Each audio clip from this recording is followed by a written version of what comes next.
Good morning, ladies and gentlemen, and welcome to AP US History, as we look today at the beginning of the Cold War. Now, some of America's greatest presidents have been accidental. No one would have made Theodore Roosevelt vice president if they thought he would become president. Abraham Lincoln won the presidency with just under 40% of the popular vote because the Democrats were split. In 1844, the Whigs even asked, "Who is James K. Polk?" And Harry Truman, another accidental president, would end up setting the precedent of American engagement in the world after World War II to contain the spread of communism during the Cold War. Truman was a World War I veteran, having memorized the Army's eye exam chart to cheat on the exam in order to get back into the Army in the late middle age, having served in the National Guard earlier in his life. Although he couldn't see, he got to command a battery of artillery in France. After the war, he became a haberdasher, selling men's clothing, a business at which he failed. He then entered politics as part of the Pendergast machine, and was supposedly the only honest man to work for Tom Pendergast, the only man to lose money as part of his organization. And when he hit local term limits, Pendergast picked him to serve in the U.S. Senate, starting in 1934. During World War II, Truman led the Truman Commission, a congressional committee to seek out waste in the U.S. military spending, saving $15 billion for the U.S. government. Although one place money was going for apparently no clear purpose was into something called Manhattan. And when Truman started to look into that, he was asked quietly to back away, which he did, so he did not even hear about the atomic bomb until after becoming president. Which he did, because in 1944 he was chosen to be Roosevelt's third vice president. Roosevelt was running for a fourth term, but it was felt that Vice President Henry Wallace might be a little bit too radical, just in case things went wrong, as seemed pretty likely, as Roosevelt was clearly in failing health. And on April 12, 1945, just a few months into his fourth term, Roosevelt died and was replaced by Harry Truman. Now, Truman's presidency was hard for many reasons. One thing was that he spent almost half his term unable to live in the White House. As in 1944, the White House began to collapse. Indeed, throughout his first term, bits of plaster had been falling out of the ceiling. There had been other structural problems. But in 1948, he was told it was not safe to remain anymore. Architects and engineers gave him three options. He could have the White House torn down and a new executive mansion built. He could have the existing structure propped up and preserved as a museum, or he could have the inside propped up, the interior gutted, and completely renovated from the inside out. And this was the decision that he made, feeling that tearing down the White House or completely abandoning it during the Cold War would be bad for national morale. The new White House, among other things, had air conditioning, central air, and a bomb shelter that could withstand anything but a direct nuclear blast. And the timbers that had been burned by the British in 1814 were replaced by steel frame construction. Truman finally moved in very late in his second term, March of 1952. And Truman would preside over the opening years of the Cold War, although in many ways the Cold War had begun at the Yalta Conference in February of 1945, Franklin Roosevelt's last trip out of the United States, where he met with Winston Churchill and Joseph Stalin for the last time. And they decided how to divide up the post-war world. Stalin was permitted to control over Poland, Bulgaria, Romania, Czechoslovakia, Hungary, and of course the eastern part of Germany, which was divided into four occupation zones. The capital city, Berlin, although within the Soviet zone, was also occupied by the four major allies. Likewise in Asia, the Soviet Union promised to go to war against Japan 3 months after Germany was defeated, under terms that would give them effective control over Manchuria in northeastern China. The Korean peninsula would be temporarily divided between a communist-controlled north and American-occupied south. Now, many have accused Roosevelt of selling out Chiang, Kai-shek and the Republic of China, of abandoning the peoples of Eastern Europe, since none of the free elections there ever really took place, or at least had any effect when they tried.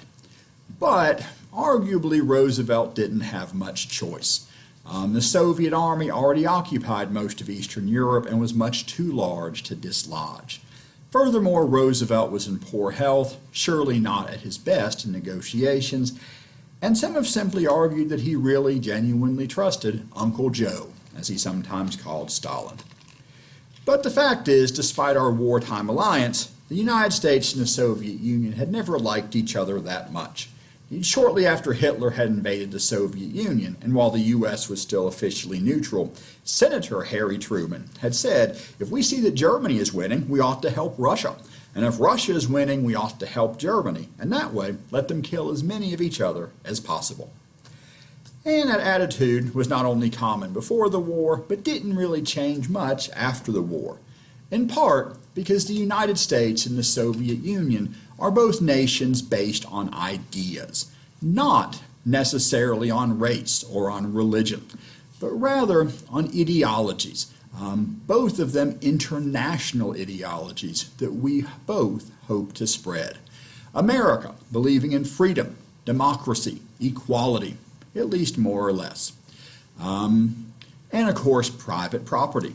The Soviet Union believing that the workers of the world should unite, overthrow their capitalist oppressors, and seize the means of production. Of course, if it takes a totalitarian dictatorship to bring this about, that's simply part of the process. Again, this is not always an ideology they have fully lived up to, but it is what they profess. And both of these are ideologies, again, that both they and we have always wanted to spread internationally. As far back as the Puritans in New England, some Americans had hoped to be a city upon a hill, an example to the world of the right way to live. Now, the United States, therefore, saw the suppression of freedoms in Eastern Europe as the complete opposite of what we had hoped to do in a war to make the world safe for democracy. Although the Soviets, in their view of World War II, felt the United States and Britain had gotten into the war pretty late and pretty little. The Soviets had borne the brunt of the Nazi war machine, Russia losing about 20 people for every American killed fighting the Nazis. Furthermore, while the United States had sent Lend-Lease aid to the Soviet Union, we had sent far more to Britain. Indeed, as much as we sent to the Soviet Union, we sent comparable amounts to many much lesser allies. Furthermore, in our atomic research, the U.S. included British scientists in the Manhattan Project, but did all we could to keep atomic secrets from falling into the hands of the Soviets, despite them being in principle our ally. Although in fact, communist spies in the Manhattan Project, the first but not only one to be discovered being Klaus Fuchs, a British citizen of German ancestry, did keep the Soviets very well appraised of everything going on in the Manhattan Project. Stalin knew more about the atom bomb than Truman did when Truman first became president. But if the Soviets felt excluded or treated as second-rate, and many Americans were angry to see the Soviets building an empire in Eastern Europe and possibly elsewhere. Although from the Soviets' point of view, they had been invaded twice in the 20th century alone by Germany moving through Eastern Europe, and they wanted buffer states to protect them from such a future invasion. Germany itself was dealt with in several ways. The Potsdam Conference, held in Berlin just outside the war, reduced Germany, giving quite a bit of its eastern territory to Poland and a bit to the Soviet Union.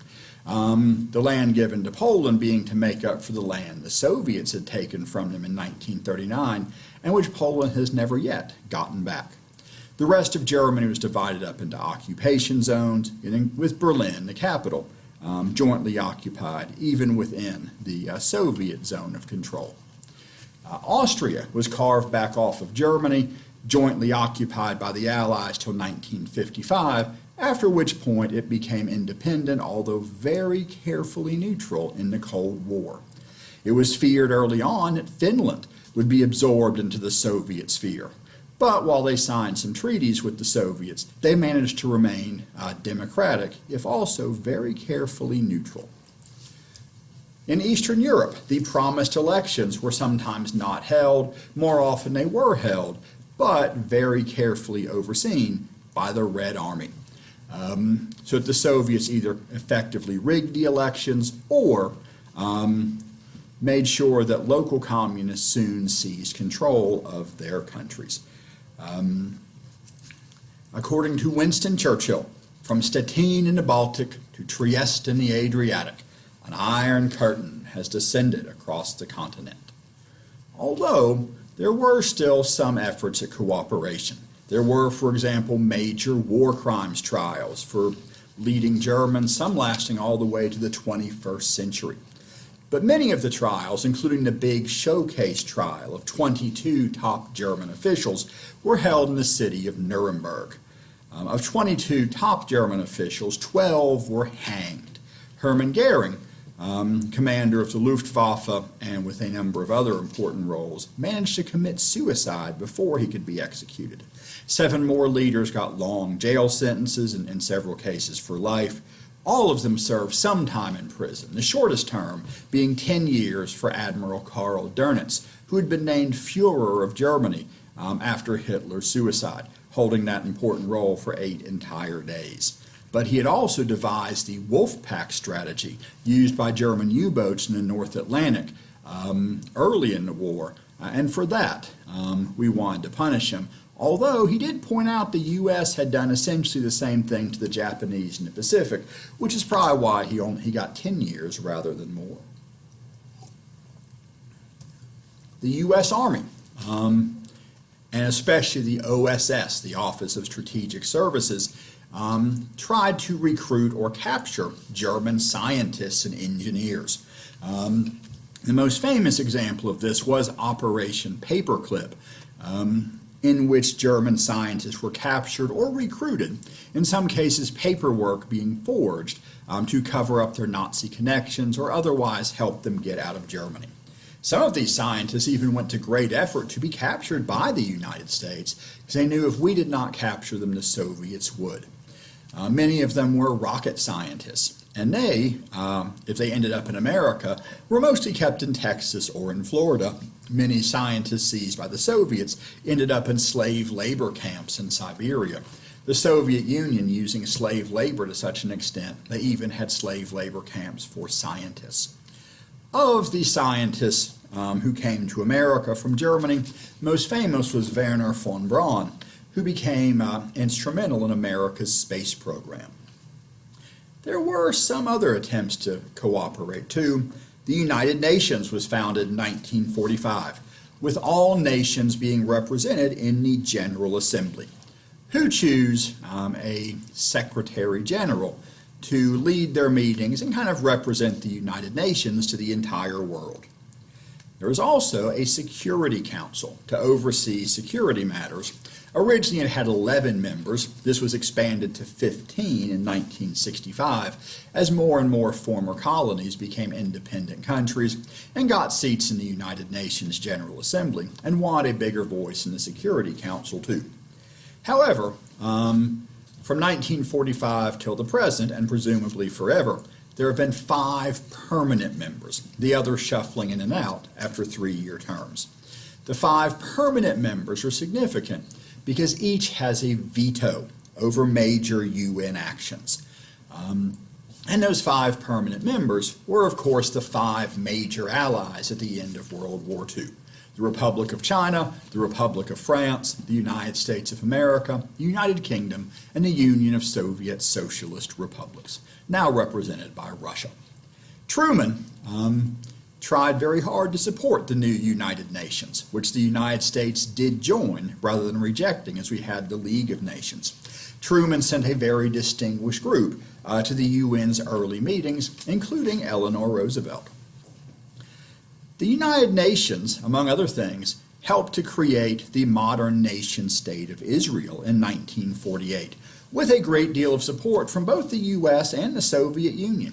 It was seen at the time as a great humanitarian gesture to give the Jewish people a place of their own, to escape the persecution they had suffered elsewhere for centuries, particularly after the crime of the Holocaust.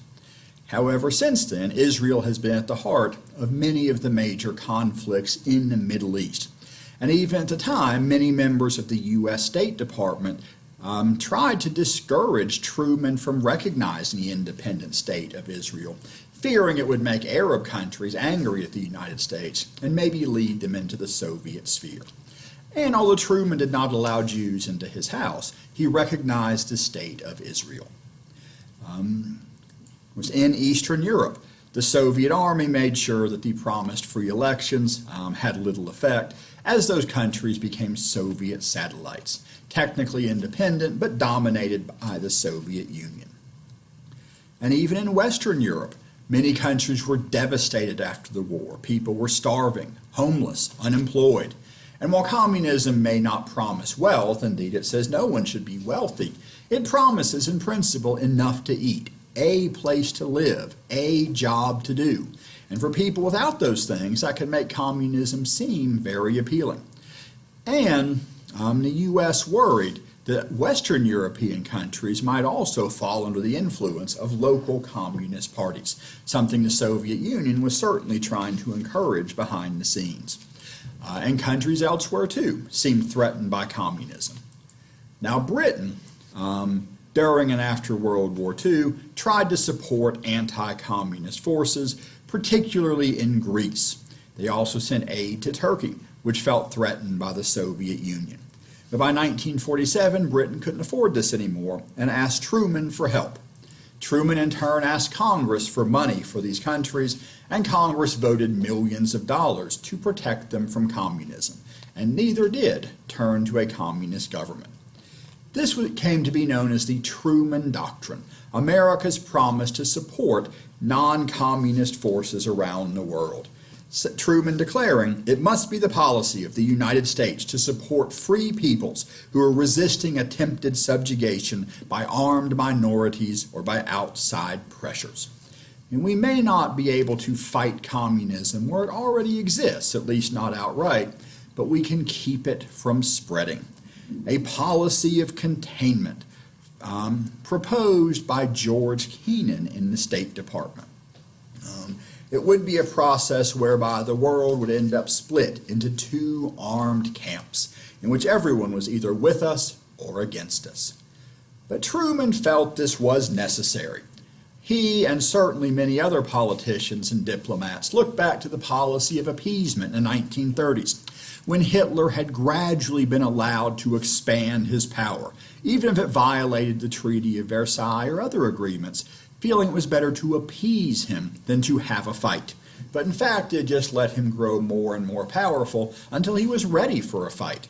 Had he been opposed early on, perhaps World War II might not have happened, or Hitler might have been defeated much more quickly. We did not want Stalin to be able to gradually grow to the point where he might try to attack the U.S. or our allies as well.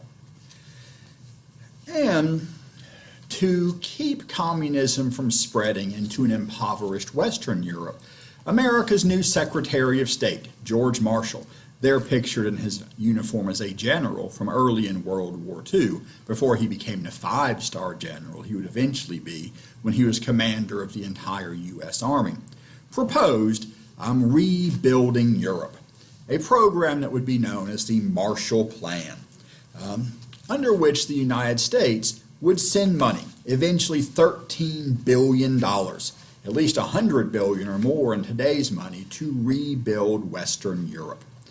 Now, there were many opponents of this plan at first, most notably Senator Robert Taft, son of the former President Taft, representing Ohio in the Senate, a man so conservative he was known as Mr. Republican.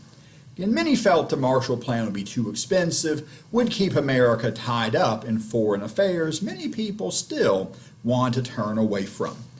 But even Bob Taft came to support the Marshall Plan after 1947, when Czechoslovakia tried to create a democratic government but it was immediately overthrown by a Soviet-backed communist uprising in that Soviet satellite. So the Marshall Plan would rebuild Western Europe. Indeed, even the Soviets and their satellites were invited to join, but the Soviet Union refused to take part or let its satellites do so as a matter of prestige. When a Czechoslovakian foreign minister suggested just go into the conference where it would be explained, he vanished and turned up dead a couple days later. And thanks to the Marshall Plan, those countries who could take part did rebuild. Of course, rebuilding would take concrete and steel and machinery of all kinds. And while the Marshall Plan sent billions of dollars to Europe, that money had to be spent buying construction equipment from the U.S. That money came right back to America. At a time when American manufacturers wanted to export many goods, this made Europe rich enough to buy them. And rich enough that local communist parties were no longer as appealing as they had once been. Japan almost single-handedly commanded the U.S. reconstruction of Japan and did so with great skill, coming to be loved by the Japanese people. Although only 7 war criminals were hanged, because the U.S. was kind of trying to improve relations with Japan to use as a forward military base close to the Soviet Union in Asia. The American presence was largely welcomed, as America wrote a much more democratic constitution for Japan and laid the economic groundwork for Japan's economic miracle in the decades to come. In Europe, the Cold War grew colder in 1948. The Soviet Union was tired of sharing Berlin with the Western Allies. And, although they were not supposed to do this, in 1948, Stalin cut off all travel to Berlin by road, rail, or even up the River Spree. But this is the 20th century. If we can't go by road, rail, or river, we can go by air. Admittedly, many people thought it would be impossible to lift enough supplies into Berlin, but the U.S.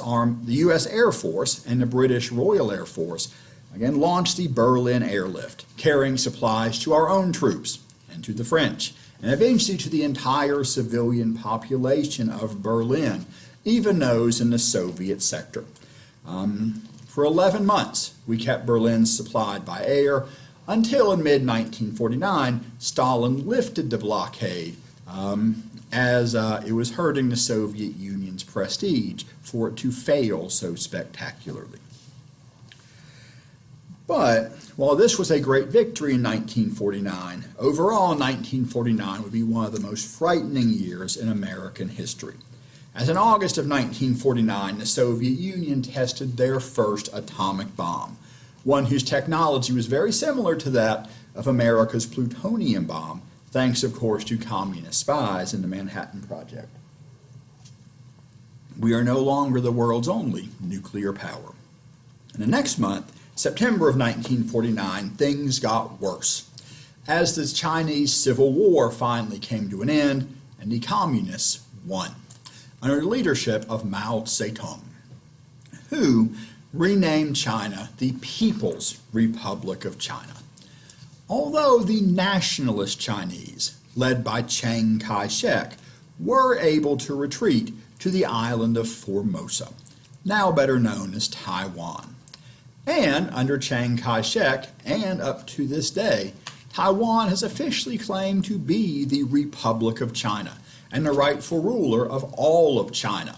The rest just hasn't been behaving since 1949. Likewise, the People's Republic of China insists there is one China, of which Taiwan is simply a recalcitrant member. But neither recognizes the other as a separate country. And every other place in the world would have to decide which China would be China. And for a long time, most countries would recognize the Republic of China, as would the United Nations. And this would be offensive enough to the Soviet Union that they would boycott UN meetings for a while after this, in late 1949 and 1950. It also made Harry Truman seem weak Some accused him of being soft on communism. As the U.S. had pulled our last troops out of China in 1947, having concluded the nationalists probably couldn't win the Chinese Civil War, and also frustrated at Chiang Kai-shek's poor leadership. He did not have the support of many of the Chinese people. Indeed, American diplomats got so tired of sending him money and getting so little in return that some called him not Chiang Kai-shek, but Cash My Check. The U.S., though, would recognize his government as the Chinese government for 30 years after his defeat. In response to the increasingly tense world situation, America and Western Europe began to rearm. The United States had already reorganized our armed forces. The old War Department and Navy Department and a brand new Department of the Air Force had all been merged in 1947 into the Department of Defense. Located in the largest office building in the world, the Pentagon, constructed during World War II. The hope was that by uniting all the branches of service under a single administration, it would help them work together more efficiently and effectively. Fighting in the Pacific during World War II, particularly showing how important coordination between ground, sea, and air forces were. Although some reformers had wanted to do this for some time, and after World War II, many young new officers were able to bring about this reform. And to supply the Department of Defense, the Selective Service Act system was reinstated. The first peacetime draft in American history began in 1948 as we tried to rebuild the military that we had tried to demobilize after World War II. And with this new force, America did something we had never before done in peacetime and rarely done during war, joining a foreign alliance, a permanent entangling alliance, George Washington might have said, the North Atlantic Treaty Organization, or NATO for short, originally consisting of the U.S., Canada, and 10 Western European countries, but over time with more and more joining, each of them pledging that an attack on one member would be treated as an attack on every member. In response, the Soviets and their satellites created the Warsaw Pact in 1955 to defend one another, but also to even more closely put their militaries under the control of the Soviet Union. And all communist countries in Eastern Europe joined but one. Yugoslavia, although a communist dictatorship under Marshal Tito, refused to join the Warsaw Pact.